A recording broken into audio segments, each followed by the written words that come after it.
Hello, everyone. This is Tom Fox back again with Ronnie Feldman for another episode of Creativity and Compliance. We are absolutely thrilled today to have as our special guest Marla Caceres. Marla, first of all, welcome. And Ronnie, I'm going to pitch it over to you to take the lead on this one. Yeah, sure. Say hello, Marla. Hi, folks. Thanks for having me. Yes. How did he do on the last name? Yeah, that was great. I'm super impressed. It's not easy. Well, one of the things that I'm excited for those of you who've listened to this podcast before, that I come from the Chicago improv community, and so does Marla. And one of the things we want to talk about today is the wonderful connections between improvisation, the ethics compliance community, and there are many. Let me set it up this way. Those of you who are not familiar, Chicago is the birthplace of improvisation. And we'll talk about what that means, but it's where places like the Second City and Improv Olympic, and it's spurred off into Upright Citizens Brigade and all over the world, improvisation, and a lot of the famous comedians who've come out of improvisation. I have the SNL group and Stephen Colbert and Tina Fey. There's a million of them. And Marla and I both worked at various places in Chicago where we started harnessing like the skills of improvisation and how it can be applied to different business practices. And at a really high level, it's the skills and philosophies really help with communication skills and with leadership skills. And as I've gotten deeper into the ethics compliance community, I found lots of great connections. So with that as a big backdrop, Marla is one of our most senior facilitators. I've been working with her for years. She's a wonderful instructor of improvisation. And so we thought we'd bring her on here to talk a little bit about improv, more deeply about how that can connect to the community. That was a really long intro. So Marla, tell me a little bit about how would you describe, I guess, improvisation and maybe applied improvisation, and just talk a little bit about that, and then we'll find our way into different connections. Yeah, for sure. So improvisation simply is the theatrical art form of making it up. Although it is the characters, the dialogue, the settings, even the songs at some points, all of it is made up on the spot. There is a lot of technique and training and practice that goes into it.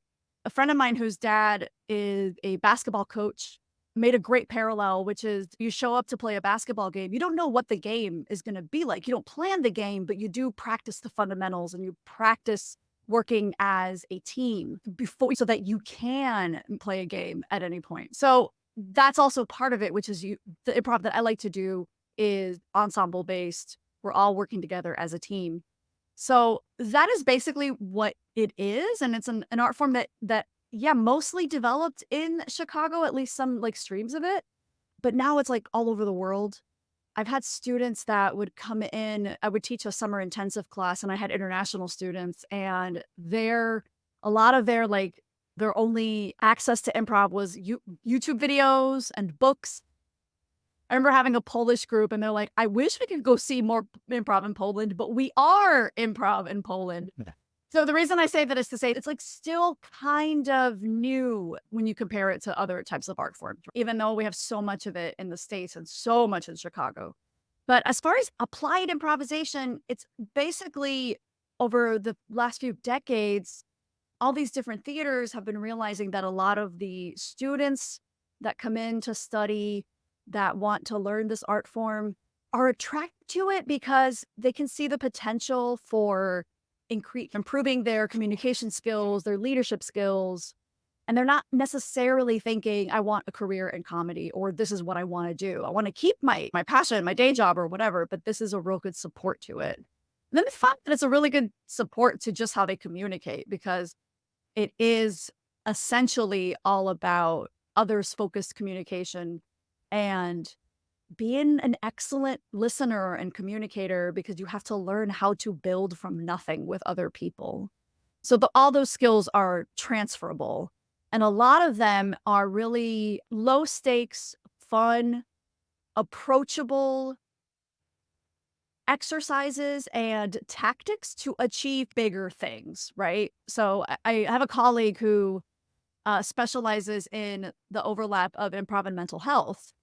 And in her words, she said, it's basically exposure therapy that you don't realize you're doing because it's so fun and low stakes and supportive. So that's also a big answer. Hopefully we can narrow down in there. It's a good foundation. There's a lot to get into. Let say a little bit more about other focused communication. To me, this is at a real fundamental level what improv is about. People think it's about making things. It is about making things up on the spot with others on stage without a script. And it's scary to a lot of people because they're like, oh, I got to be funny or I got to say all these things. But really, the key to it all is this thing called others focused communication, which is getting out of your head and putting your focus on the other person, and being in service of that person, and they're doing that for you. So maybe talk a little bit about that, and then we'll start connecting the dots to the epic. Yeah. So, because of its very nature that you are completely dependent on the other person to do this well, you are building out of nothing. You have to fully focus on the other person to take all the information that they're giving you and you treat that information as gold and you both do that for each other. It's about pure acceptance about what the other person is giving you. And that acceptance feels like validation, feels like true listening. We have a saying that in the improv community, at least in Chicago, and I'm pretty sure it might be like this internationally, where we tell each other, got your back before we go on stage, because it's an acceptance that this is a very scary and vulnerable thing that we're going to do. And the only way we can really do it well is if we support each other. So I have your back no matter what you do out there. I will immediately take it and turn it into gold. And you're going to do the same for me. We're going to support each other. So it's while some people go in thinking, oh, it's about being funny and being on the spot and saying funny things, those performers don't usually go that far because they are in their own head and the moves they're making aren't necessarily the strongest for what is actually happening in the moment. So once people learn how to do that, learn that the power of kind of letting go of your agenda and just going with the other person, putting your focus on the other person, they start to see how that transfers into all areas of communication. Almost every single time that I do a workshop, I have somebody, once we've talked about the importance of listening, we've done some exercises on listening, someone will raise their hand and say, gosh, I wish my spouse could take this. Or this is what my husband says I need to do, or my wife says I need to do. So it is a way that typically humans don't operate because we're so concerned about how we come off and what we're going to say. So it's a bit of a shift to put that focus on the other person. So let me drill into this, Yeah. so for the ethics compliance community, which pretty well, Marla, but for me, just sort of connect the dots on it. Ethics compliance professionals have this really interesting dilemma that where the improv can really apply quite well for this community, because ethics compliance professionals are mostly view themselves as a support system. They're out there to educate employees about the rules, help guide them. They see themselves as guides and coaches and advisors. They're knowledgeable about the rules, so they're experts. Now, employees see them as, oh, compliance is your problem, or you're trying to stop progress. You're in my way. So there's this juxtaposition of they see themselves as hopeful advisors, and employees don't see them that way. They see them as negative Nancy's, the office of no. Improv, and we teach these workshops about improvisation so we can help ethics compliance professionals be less scary, to create that psychological safety for their community. Sort of teed up. So talk a little bit more how we can apply some of these. Take it however you want. You can either discuss different techniques or exercises, or however you want to connect it to that problem. Yeah. I said earlier that it's different activities, exercises, skills, techniques Role that play. that support something bigger. And one of those I think is psychological safety. It's a way in to something kind of abstract and academic, but once you experience kind of what it can show up like tactfully or tactically, right? That's where you kind of start to connect those dots. The first time I read about psychological safety, just separately, I do some freelance writing, and one of my people that I collaborate with is an executive coach. She has a global kind of perspective, and she helps people really understand other cultures and how to cross cultural communication and collaboration. I've learned so much from her and I've made so many connections to our world, right? So the first time we collaborated on an article about psychological safety, all my like bells started ringing of, oh my gosh, this is the result of the practice of these ways of communicating that I've experienced in different ensembles or in different workplaces that are steeped in these kind of methods, right? The first one that I thought of is that deep listening firstly, because psychological safety is about creating an environment where people feel like they can communicate anything without risk of retribution or punishment, right? So that deep listening is like step one. You know that you are being validated and you're being heard without the other person kind of checking out. That's like foundational. And then on top of that is our big concept called yes and, which is the tool that we use on stage to build something out of nothing. And at its core, it basically means accept and build. So no matter what my scene partner brings, I am going to accept all of it. I'm not going to deny any of it. And then I'm going to build on it with my own individual, unique piece. And they're going to do the same with what I just said. So we have lots of different kinds of exercises and activities that put participants in that place of experiencing what yes and is. Then what we typically do is after we have an experience like that, we then bridge the gap between different areas of expertise, right? So in ethics and compliance, we can say, if we want to create these environments where people feel like they're open and safe to express anything, to ask questions, how can we use this tool that we just experienced to create those environments? So that's the first place where I saw, oh gosh, yeah, yes and is a way to get there. The way I think about it, to yes and you is you talked about it before about the basketball analogy, or I sometimes as analogy, right? You're learning to play your instrument so you can play jazz. Put up on the spot. Is that improvisers actually practice the skill of support because we do rehearsals where we're essentially practicing the idea of I got your back. No matter what you say, I'm going to support you. And that's so freeing. Think about when you're with your friends or your significant others or you don't worry about what you're going to say. This is when you have your biggest laughs. This is when you're hanging around because you don't care. Yeah. You do care, but you feel safe enough to say those fun and interesting things, tell those stories. So improvisers, so yes and is a great way to do that, to connect the dots on stage. I come on stage, Marla comes on stage. We don't know what we're going to say. Somebody yells at a suggestion. I have an idea. She has an idea. One of us says something. The other person has to drop their idea, agree to that reality and add one thing. And that takes it in a different direction. Marla goes, oh my gosh, that's not where I thought it was going to go. She drops her idea, agrees and adds one thing.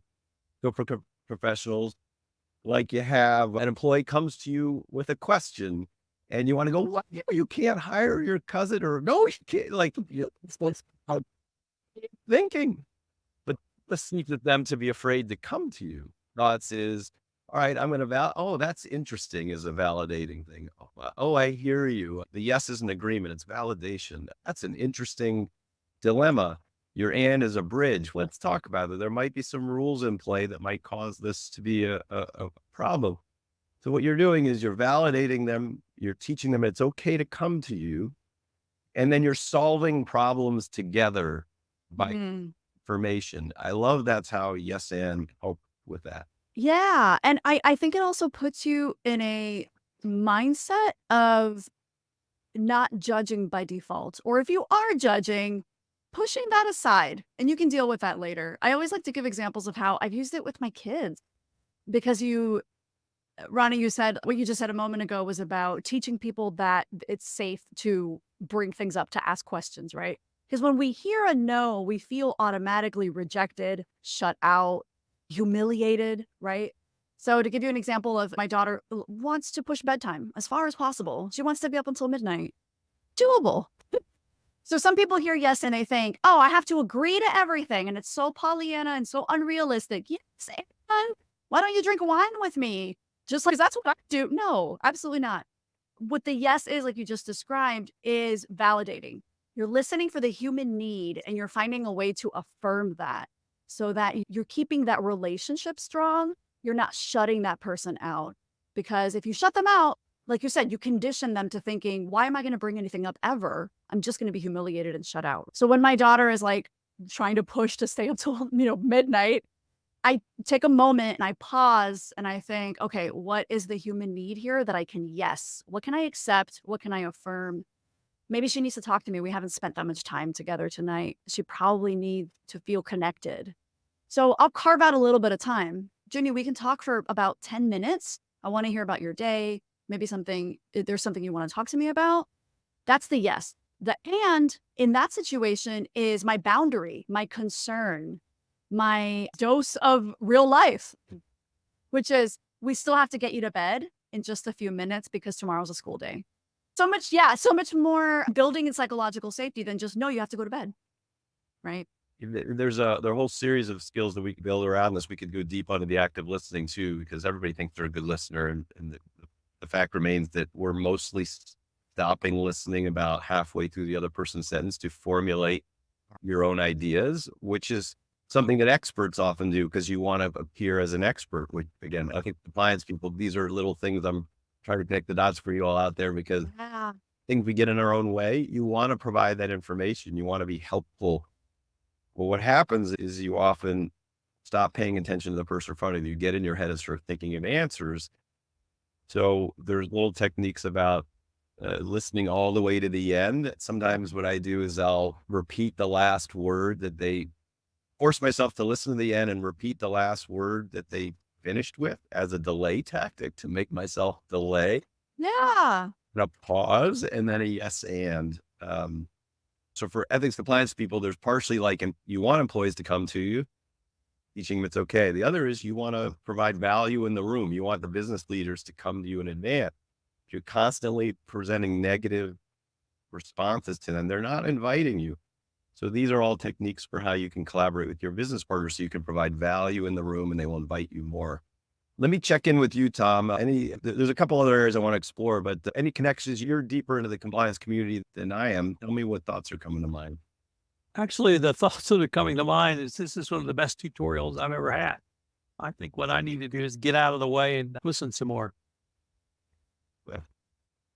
All right, that's cool. You're used to talking on podcasts, so we're making you listen for a little while. So there's a couple areas I want to explore here. So improv training, let's talk about it this way. We constructed it a couple different ways. We teach these workshops. So these are small group of instructor-led training sessions. Yeah. We're done through improv and theatrical techniques. So they're inherently fun, as Marla says, like low stakes way to practice some skills you can apply back. We see connections to both the ethics compliance professional, leadership. This is mostly about if you want to create an environment of trust and support, we have to practice the skills that help us project those qualities so that people will trust and support us. So this is the idea of psychological safety and all that. I don't know if this is weird to talk about. Could we talk about an example like should, could? Sure. Talk a little about that. Absolutely. One of my favorite exercises stresses the impact of word choice and how we have to be careful and thoughtful and intentional about the words we choose. And just as a side note, I know a lot of folks typically think, oh gosh, my company's filled with introverts rather, button-up types. They're not gonna want to do a comedy workshop. That is not what this is. I always start a session by saying something, by setting out our 3 guidelines or tenets that we're going to operate under, which starts to establish actually some psychological safety in the room. Just letting people know that everything they say will be supported. There will be no mistakes in the room as long as we don't say anything demeaning or harmful or offensive, and to just trust their instincts. So that's the first thing I just wanted to throw in there, that it's not everybody takes turns coming up here and doing your 5-minute set that's going to get you a Netflix special. Absolutely not. That's not what it's about. And it's all done in pairs, trios, groups of 4. There's no putting anybody on the spot. There's no expectation to be funny on the spot. So we very carefully step that out, very baby steps, start to build that trust and that safety in the room so that by the end, people are really impressed by how far they've gone and how much they've done.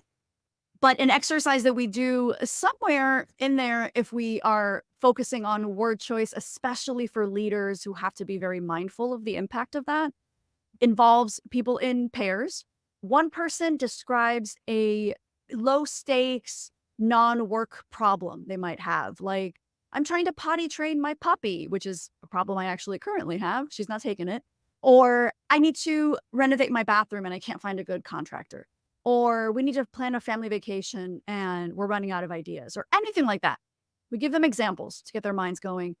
Person A describes their problem in about a minute. I also like to inject the directive for their partner to listen for at least 60 seconds without jumping in. Just listen. Then person B in the first round offers advice, their personal advice on how they think they can work through that problem. However, they use the words "you should." So all their advice begins with the words "you should." And then we let that go for a couple minutes and then we pause. And then we ask them to do it again. You can restate your problem. This time, person B frames their advice with the phrase, "you could." Then we have a discussion on the differences. And it's pretty universal how people typically say that when they heard the words "you should," they felt kind of talked down to. They felt like they were not really given any choice. They felt like the other person was being very authoritarian or authoritative. And then with "you could," oh, I felt more collaborative. I felt more empowered. We actually went back and forth a bit more. We actually came up with some solutions that I'm actually going to use, or I discovered something new about myself and my problem. And it just feels more like a partnership. Yeah. Then we have a discussion about how we're not saying that either one is right or wrong. We're just saying that part of others-focused communication is taking that extra step to be very mindful and intentional about how your words land. So in some situations, should is absolutely appropriate. I want IT to tell me what I should do to save my dying computer. I don't need to collaborate with an expert. Just tell me what I need to do. But then in other areas, we have to be kind of strategic sometimes. Is when do we use "you could"? When is it useful to empower that person and bring them in? Maybe not all the time, but most of the time. And we kind of have to just be aware of that. Marla, we just did a workshop for a bunch of leaders. It's like a big warehouse out in Richmond, and we did a session for a bunch of employees, but also for their supervisors. And I think "should could" is a really good exercise. It's an example of many exercises, but I like it so much for the ethics compliance community because their ethics compliance professionals are often viewed as should people. If Yeah. it's viewed as a finger wag a little bit, which is one of the problems when we view ourselves as could people. And the more that for those of you who listen to this podcast, I always talk about ethics compliance. The biggest job is influence. We're trying to influence people because there's a few of you and many of them. And you can't, if you're mitigating risk, you need to get others on board with you, which means we need to collaborate. We need others to carry these messages forward. We need to be could people. Advisors are could people. I love that as an exercise, as sort of an embodiment of what we're trying to do. Yeah. But again, checking in with you, Tom, I want to take one little other area before we run out of time, but any additional thoughts other than the wonderful insights you provided the last time I asked you to check in? Actually, my insight is I hope at the end of this, you're going to tell us where compliance professionals can go for this kind of training. Yeah. Well, let me button up this last section like this. The things we just talked about are really good for, I think, for the ethics compliance community. We've done programs for the department itself because there's a team building aspect to this. Yeah. And to work on the professional development of your team. I think there's a good application there. There's a lot of programs that have ethics ambassadors programs or compliance champions. So these are people who are obviously, it's not their full-time jobs. If you're giving them reward or offering them an opportunity to work on their skills so that people will come to them with their problems. I feel a good application for that, as well as if you wanted to actually work on psychological safety for your senior leadership team. Yeah. Offer them. It's sort of we've actually done programs where it's almost a backdoor way of talking about psychological safety. You're like, we're going to do some leadership training through improvisation. And it's a fun Mhm. way. And then we're going to we're going to talk about these skills and so that people will come to you to speak up because we want them to tell you their problem. Right. So it's a I nice, go ahead. No, I was gonna say I do a lot of work in diversity, equity, and inclusion as well, and I'm just such a firm believer that the nuances of culture and the cues trickle down. They really need to be established from the top, and then they're modeled as we cascade down, and people just pick up those cues, even subconsciously. You start a new job and you kind of take an assessment of, okay, this is how we work here. This is how we operate. This is how we communicate. I'm taking those cues from leadership. So you can do as much as you can as like an individual contributor, but you'd be pushing against the tide, right? So that stuff is cascaded and modeled down. I'm just a firm believer in that. So absolutely. I just wanted to support that. I wonder, yeah, this is all about sort of an introduction to this concept. But when I think of the ethics compliance community, I think about, I actually did one a few years back. This is right for the pandemic where there was a small compliance team. It was maybe, they included legal and some other functions. There's maybe about 8 to 10 people, which is a small group for this kind of interactive sessions. They invited actually their senior leadership. So it was the top compliance legal folks and the leaders of the organization. And what it ended up doing was kind of bonding compliance with senior leadership. You know, Oh, nice. had we were working specifically on the skills for the ethics compliance people.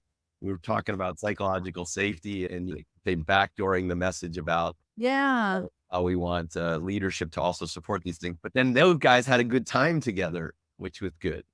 That's the other thing. It's like we're all so many of us walk into a training day or any type of, hey, we're all getting together and we're having a day of whatever with the expectation that we can just check out and multitask and check our phones and with the expectation to just passively accept information. And this type of training turns that on its head in, again, a very approachable, accessible way, gets people on their feet, has them use parts of their brains that they may not be engaging with on a daily basis, and has people connect in a way that is just more positive, supportive, fun, right? It's We just get it's a fun way to access, like you said, like to backdoor this information. Yeah, sorry, Ronnie. no, it's okay. I love talking about stuff like this. Yeah. Uh, Getting comfortable being uncomfortable, learning to listen like a thief, like Mhm. these wonderful phrases that we've learned over the years. I want to, this is a longer session than I expected, so apologies for the listeners out there. I want to touch on the idea that we've done some interesting programs. You talked about your DE&I background.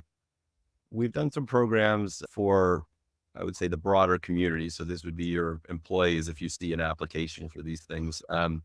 Communicating with respect, even when we disagree. I kind of love this phrase. I've also heard it called positive conflict is an interesting way to say it. I feel like this is a really important thing for society in general, but certainly within the workplace, because we all have different opinions, different backgrounds.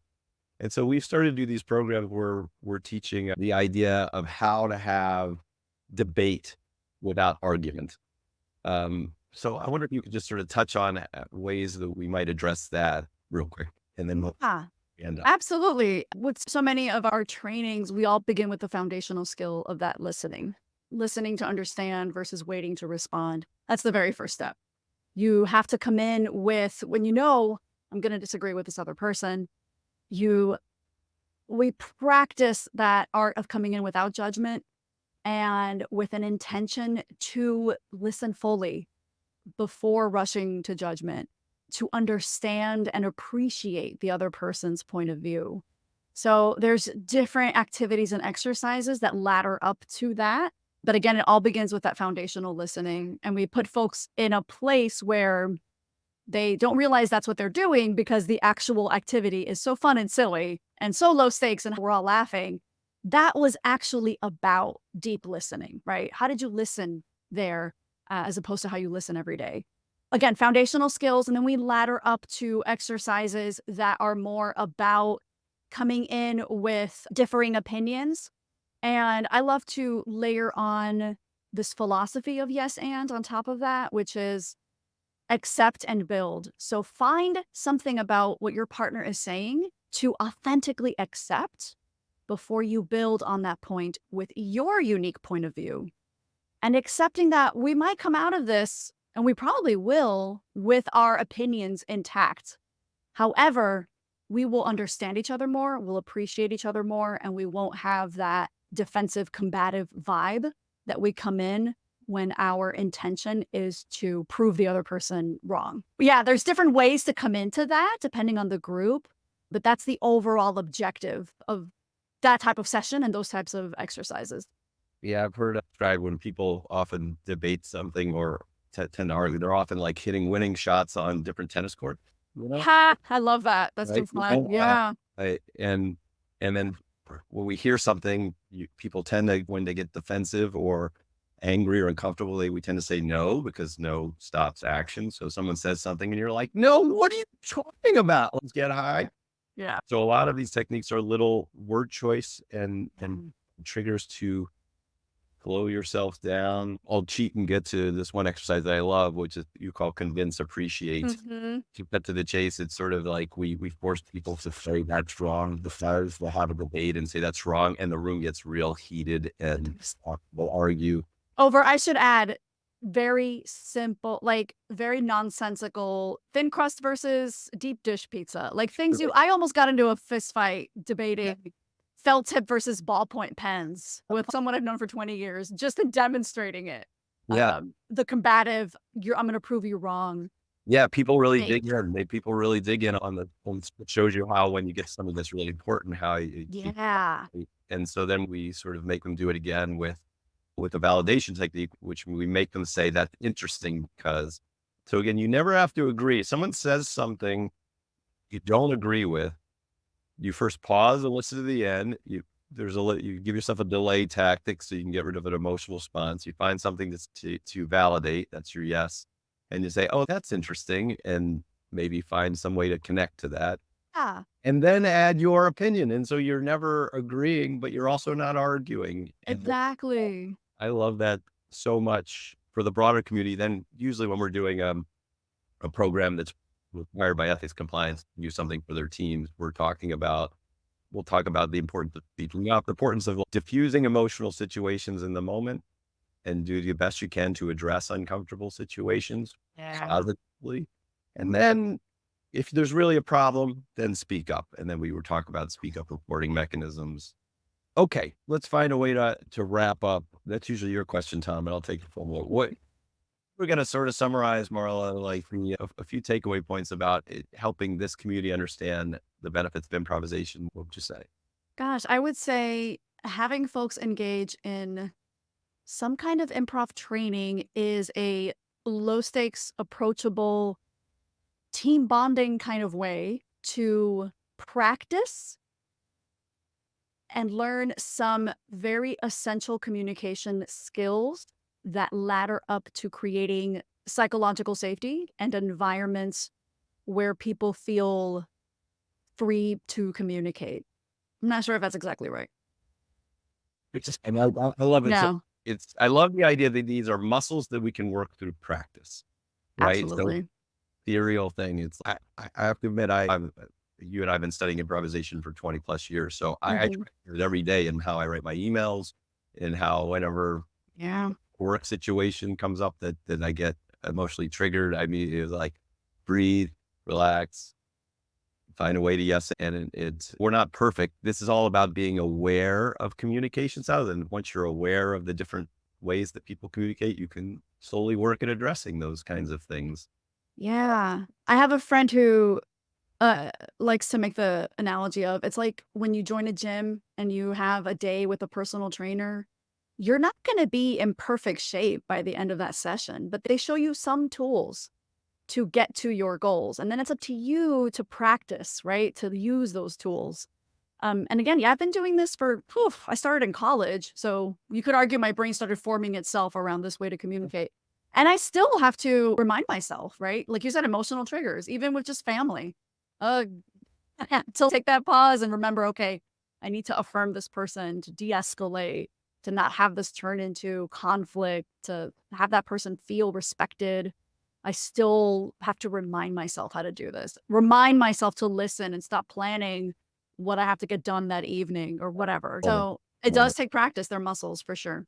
In the moment. Normally, I'm real soft around. I don't like to pitch my company for these, but I love improv training so much, and there's such a great application to the ethics compliance community. So if this is interesting to you, I feel like there should be more improv training in for this community, quite frankly. And I don't really push it so much for a business because it's sort of a part of what we do, and it's also weird for such a risk averse community.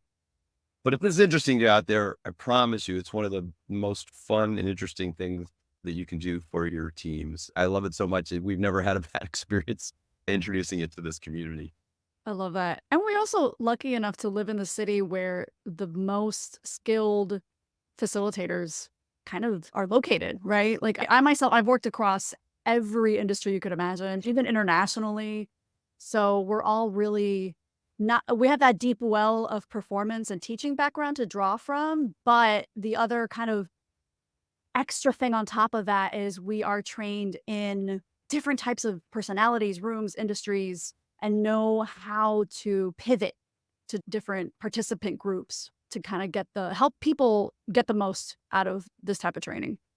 To your point that we've been doing this long enough that we have facilitators in New York, Yeah. Chicago, and we've done some global as well.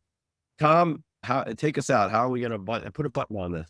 So first of all, I never asked Ronnie if someone wanted to follow up with you on this, how would they do? But this time, because I think it's so important, I'm going to say, Ronnie, if one of our listeners wanted to follow up with you specifically on this type of training or this sort of skills session, what would be the best way for them to get in touch with you? I appreciate that. So the company's called Learnings and Entertainment, learning with an S, entertainment with an S. Super weird. But so if you go to learningsentertainments.com, we have a page on improv-based learning.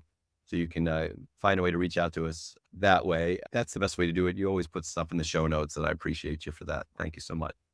Guys, I have 2 requirements for a successful podcast and 2 only. Number 1, how much did I learn?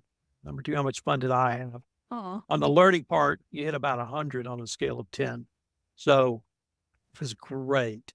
And Ronnie, we're going to have to figure out a way to get this message out more broadly to the community beyond this great podcast. Thanks, Marla, for taking the time to visit with us. I learned a lot. oh, thank So you, there. Tom. That's great. I'm going to tell my parents. All right, guys. Thanks. Thank you.